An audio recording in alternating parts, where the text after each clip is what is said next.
Hey guys, Jake here from Flooded Marsh Flies. Today I'm tying two small bluegill bugs that have really been working for me in the summer heat. When it's so hot, so humid like it is in August in South Carolina, I'm happy just catching small brim and small bass. These two patterns should do the trick. Let's get into it. For this first fly here, I'm tying on a lightning strike nymph hook in a size 14. I'm also using Semperfli 8/0 thread in tan. I'm starting my thread just behind the hook eye, and then I'm going to go just to the bend. Just like so. And then I'm going to grab my piece of craft foam here. This is about 1/8 of an inch to 1/4 inch wide. I've cut just a bit of triangle in one end. That's just to make the tie-in easier. I'm going to hold my foam in with my left hand pretty taut, and then I'm going to give even pressure with the thread. You want to make sure you hold this foam. It has a tendency to kind of roll on you, so holding it just prevents that. Then I've got some Peacock Herl here. Just going to go ahead and tie that in. Tying that flush to that foam. Making sure to trim the excess. And then if you have a rotary vise, you can go ahead and put a half hitch here like I'm about to do. Then I'm going to use the rotary function to move that Peacock Herl up the shank of the hook. I like to fish this fly around rocks, around structure, just anywhere a nice spider or beetle can fall into the water and be easy prey. The bass in my profile picture of this channel actually came off a fly very similar to this. Just giving touching wraps up the shank, going just behind the hook eye there. Leave yourself a little bit of space because you want to be able to tie in this foam. Then I'm just going to tie off that Peacock Herl.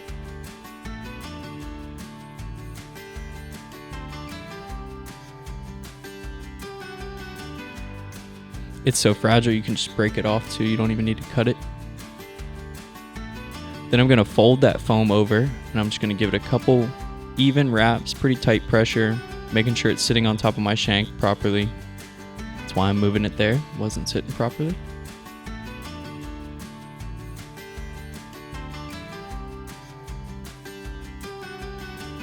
Making sure everything's proportional, just like so. Then I'm going to tie in some medium black bug legs here from Fly Tyer's Dungeon. I've just grabbed one leg and cut it in half to get two equal pieces, just like so. Then I'm going to fold those over themselves, but not entirely, so I'm leaving a bit of a gap in there. Then I'm going to lay that on top of my shank. I'm going to tie it in. The reason I do this is just to avoid tying in two separate pairs of legs. I can just tie everything in at one time. I'm using light pressure here so that I can still adjust my legs so I can make sure they're where I want to be before I tighten down.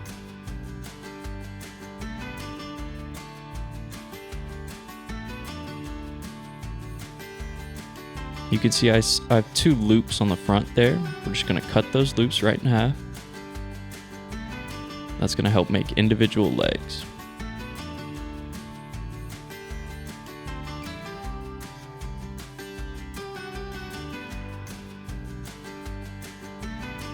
Just going to grab a bit of my mystery dubbing off my desk. Like I've said before, this is just a collection of dubbing that I have left over from other flies. So it's a mix of everything basically that I own. It's a good color, I guess. It's kind of a brown, kind of an orange. It matches this fly pretty well. This dubbing just helps to keep those legs apart from each other, keep them splayed out.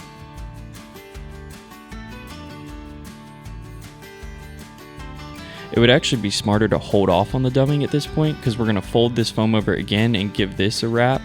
And without that dubbing, you have less bulk in there and you can just add dubbing after. The reason I say that is because it's easier to crowd the hook eye when you put that dubbing first. But regardless, we're going to move forward. You can see I've just doubled over that foam, tied it in pretty tight, and then cut it off.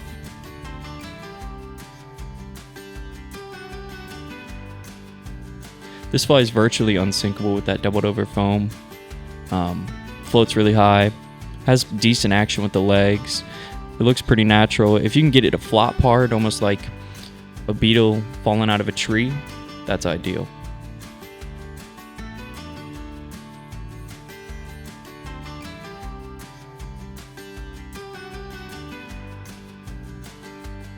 Making sure not to crowd that hook eye. I'm just pushing some material away there.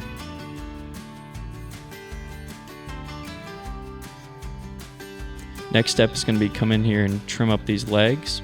I'm just going to grab all the legs on the left side and trim them even. I'm going to do the same thing for the right side.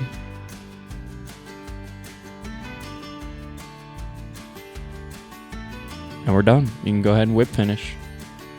I tie up a bunch of these in a bunch of different colors. I love them in size 14 all the way to size 10.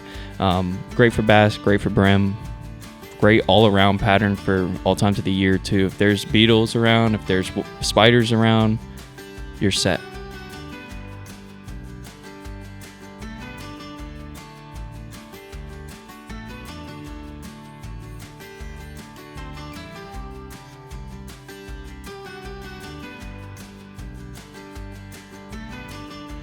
This next fly is going to be a minnow pattern.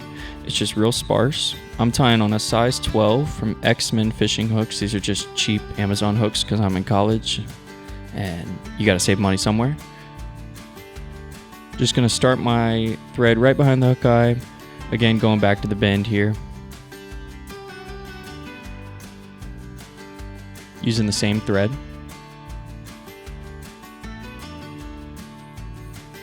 Then I'm going to grab 2 strands of Flashabou. One strand I'm going to cut in half, the other strand I'm going to just leave alone for now.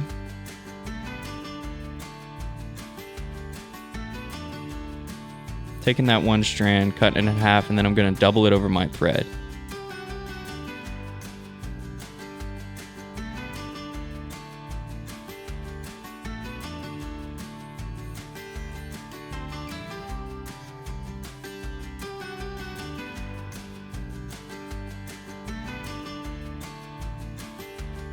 Then I'm just going to attach them straight to the top of the shank there.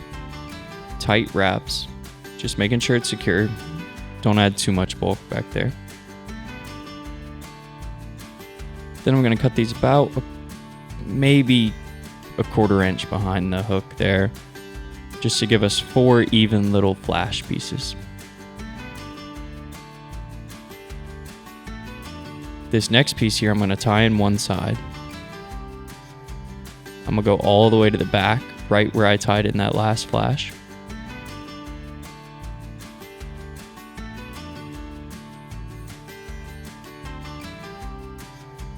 And then I have that loose end, so I'm going to go ahead and tie in that loose end. And this is just so that I have one continuous piece. If I have 2 pieces here, they have a tendency to kind of splay out from each other and not wrap as evenly. So this gives me one uniform piece of flash.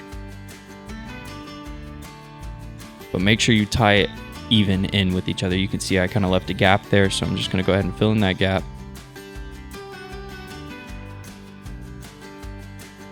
And why not use the rotary function again? No half hitch here because I'm lazy. I'm just going to keep moving my thread every time.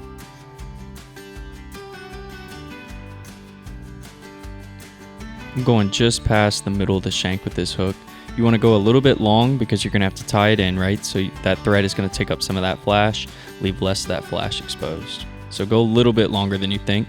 I'm just going to tie it straight up to the hook eye and cut it close.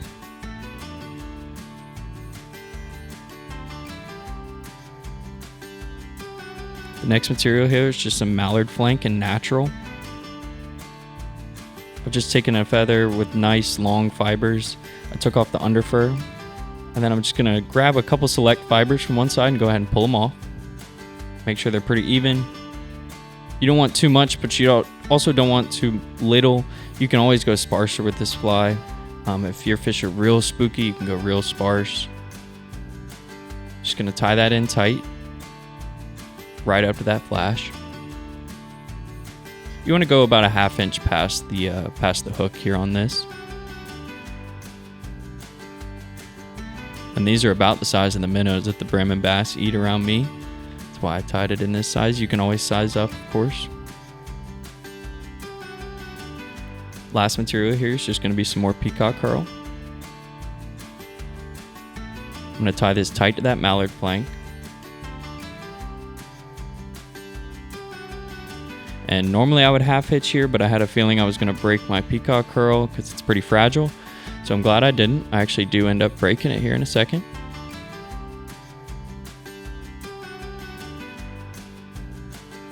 If that happens, it's not a big deal. Just unwind that thread, try again.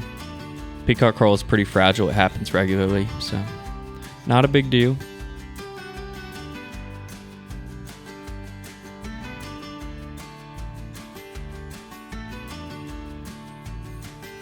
This next time though, I actually decided to just palmer it and wrap it myself instead of using the rotary function. You can just be a little bit more controlled that way. And these are nice touching wraps all the way up to the thread and the hook eye there.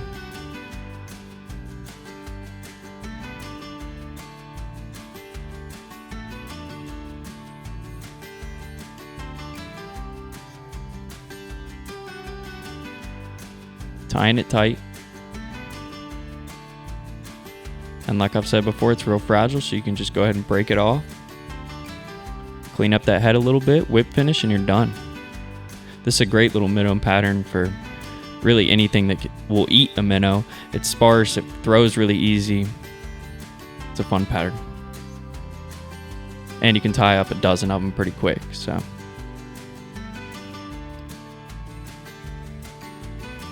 And there we have it. There's my 2 patterns that have been working so far this summer in this crazy heat. Looking forward to better temps and better weather soon. Thanks for watching, everybody. Hope you had a great week.